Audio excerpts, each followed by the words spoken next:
Obviously, the title holders at the moment are And here he is, the man from Lucerne, Shield Squared, or the 2/3 of the Shield, whatever. I don't know if they have a name yet, or if they're going to have a name. But they're the title holders at the moment, and the challenger's obviously calling himself the Bar, Sheamus and Cesaro. My prediction is that the Shield retains. Rollins and Ambrose, they retain their titles, and hopefully there is a new, like, I don't know, a fresh take on it with the old, the Club Boys, the Good Brothers. If they come along and maybe there's another aspect to the feud, because already the three of them are in it.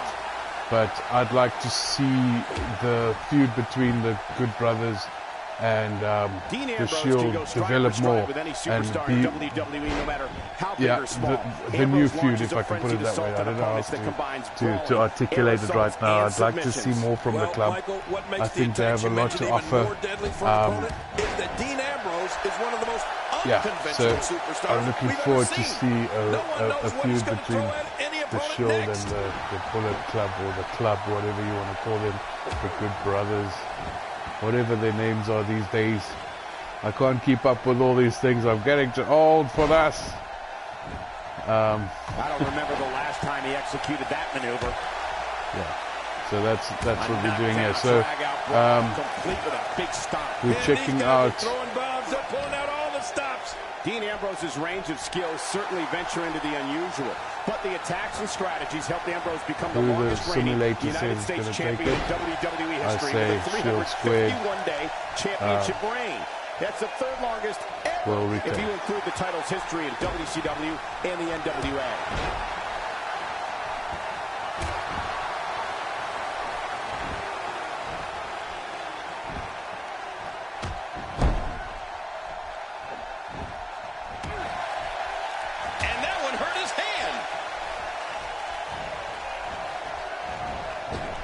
Starting to stagger a bit. Heading into this match, he and his partner look extremely confident. And it looks to me like neither of these guys are showing signs of pulling away here. It's been a great match up to this point, and this could really go either way.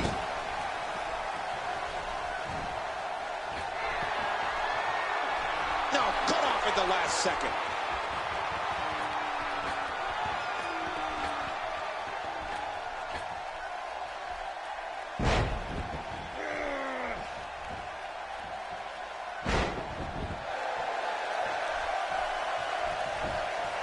And Seth Rollins is going for the cover.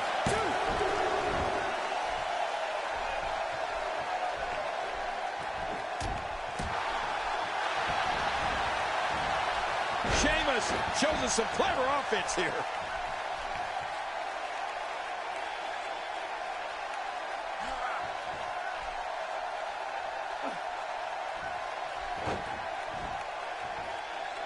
Sheamus finding a path of destruction currently. Oh, that's going to hurt. Come on. Now he just wants that insult to injury. Yeah, this guy's a mean streak. Boy, he just got Sheamus laid being out. as vicious as ever. I personally think that Sheamus is a good heel, but I do think that Cesaro is a better babyface than a heel. I prefer seeing Cesaro as a babyface rather than a heel. But then at the same time, it's detrimental to Sheamus, because I don't think Sheamus is a great face. And obviously the Shield are the face team at the moment, so let them do their thing. Who knows if Roman will eventually join them again and start something really cool. But yeah, who knows? We'll have to just wait and see what comes of these times that we are living in. Again, I said it in the first match. The reason I'm not using a No Mercy ring is because I don't have it. You need to unlock it or buy it or whatever. Don't worry about this guy, Michael. It's going to take a lot more. I don't even really have time to make these videos at the moment, but I'm just so pushed that it's the only way for me to kind of stay awake today.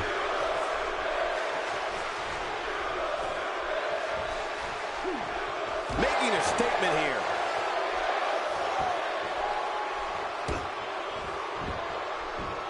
This guy is strong. I mean, that there's some parts of this game that's like a bit ridiculous, but I've actually seen Cesaro pick people up like that, so I do believe that that's like legit. He's, for what he looks like, he's got way more power. I don't know what it is. It's all that CrossFit or whatever that they do, but yeah, he's strong, he's powerful. Good one, Dean. Break it up. Come on, Seth. Get off your tush. There he goes again. Just look at this man. He's all business. And that's the way he has to be if he wants to win here tonight. He needs to dig way down deep if he wants to keep going down. So I don't know if I've said it already. Obviously, it's the title of the video, but I want the Shield Square to hang on to this title. They are the title holders currently. He's still down after that. The bar, yeah, they can. That's the first time we've seen that move tonight. But they had their chance. Yeah. I can't help but flashing back. So I heard that on a podcast somewhere along the line, or an interview of some sort, that Bayley said to the interviewer that she's not there for the title. She's happy when it's her turn to have it, but everybody should get a turn to be the title holder, and I don't like that. I don't agree with that, and it's a bit annoying, because the whole point for me is that they give you the title as like a. Oh, that was close. That was a close 3 count. They give you the title because you deserve it, because you've been working hard and you're doing a good job, whatever. I still think that the title does mean something, and yes, we obviously know it's all scripted, blah blah blah, but I mean, these guys, they actually, you can see there is some sort of reward, or it's like a recognition for them to get the title. So at the end of the day, I do believe that it's more than just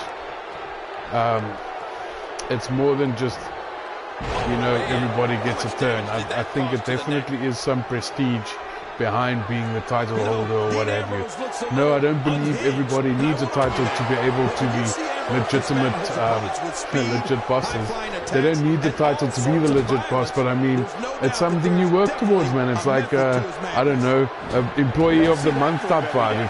If you've been doing really well, or if you've been working really hard, you deserve that stuff. So that's why every time I say, give someone a chance, or it's, or this one has had their chance, I just skip back to that thought of Bayley just wanting to hand out titles to everyone. I don't, yeah. There's this guy that I watch on here, on YouTube, called BC Amplified, and Amplified, so he gets really amplified about the fact that Bayley has no competitive spirit. It's all about, everybody's a snowflake and you all deserve to be winners, and, kumbaya. And he gets really irritated every time he talks about that, and that's probably that's rubbed off on me now. But yeah, that's the story behind the Bayley thing. I'm really looking forward to this pay-per-view, to be honest, to No Mercy. I'm more excited about this one than I was about the previous one. I can't even remember the name now, which is quite strange. And I'm glad to actually be able to get a chance to watch it. He sees it.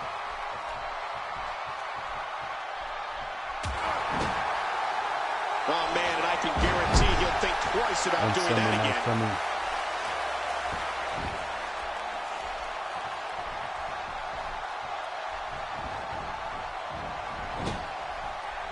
Taking a bit of a beating so far, but nothing that can't be overcome. Wow, he was quick as a corpse on that one.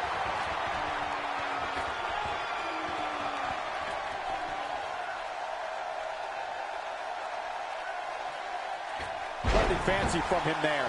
That was all raw power. Nothing like a great body. Quickly into the cover with the title on the line. Here we go.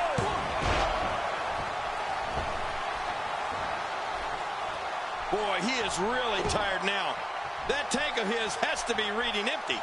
It has to be, King, but I still don't see him giving up.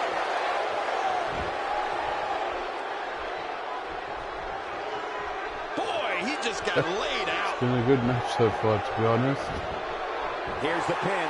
Title on the line. And that title maintains hands. When he gets going like this, there are a few better. Look at this. He's just barely moving. I'm not sure he can get back to his feet. And Rollins with the reversal. Y2K. And now his partner comes in. Seth Rollins knows how to polish off an opponent.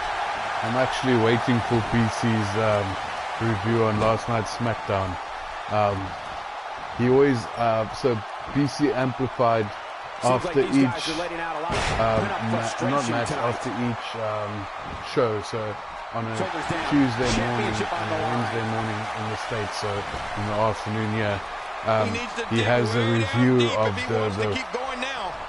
the program the night before, and obviously on a Monday morning if there was a pay-per-view on the Sunday. And he always gives his almost like good, bad, and ugly type vibes. And I always look forward to see it. And since I've been listening to him stuff or what have you, I mean, there's some of the stuff that he really goes over the top and he's really passionate about. But yeah, I go and watch it on. I wait for it to come out in the afternoons so I can watch it. But now, when I actually watch the actual show, I think oh, BC's not gonna like this, or oh, he's gonna love this. He called this, or whatever. It's a different dynamic watching it through the eyes of BC.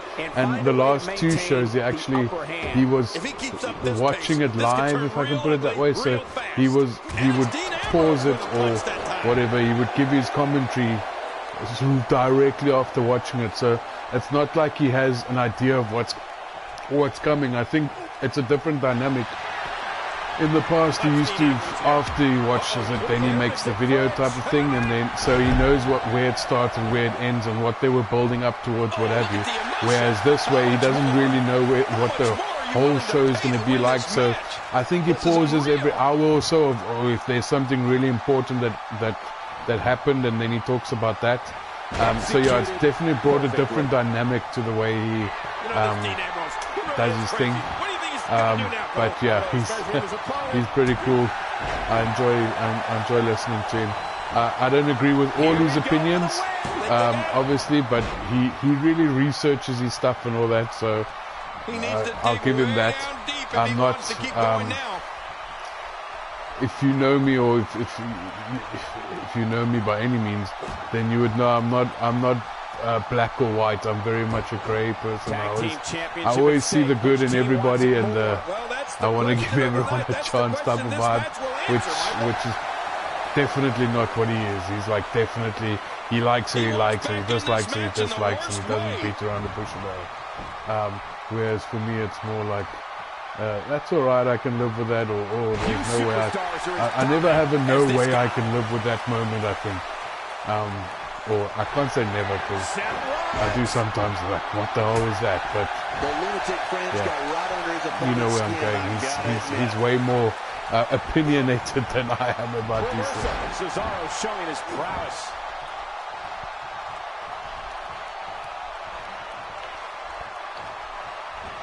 Someone really should check out. I mean, a maneuver like that takes your career and it just flashes it before your very eyes. Yeah, that wouldn't be a very long flash for you, Cole, but this guy's in trouble.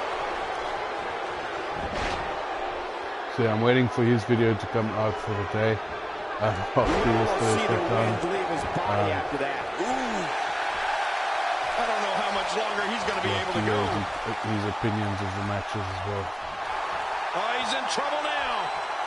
Oh, he's in trouble now. Oh, he's got a new move now, 2K17. You know, he may get the 3 count right there. he no longer does the pedigree. There's the pin. It's Dean Ambrose with a DDT for good measure. So yeah, we have it now. That my prediction and the simulation is on the same level. So the next match we're going to look at is the Star Crusher or the Star Maker. I don't know how you're going to put it. Basically, the two opposing forces, the two polarizing members of the WWE is going to be the match between Roman Reigns and John Cena. So yeah, stay tuned for that one in a moment. Cheers, bye.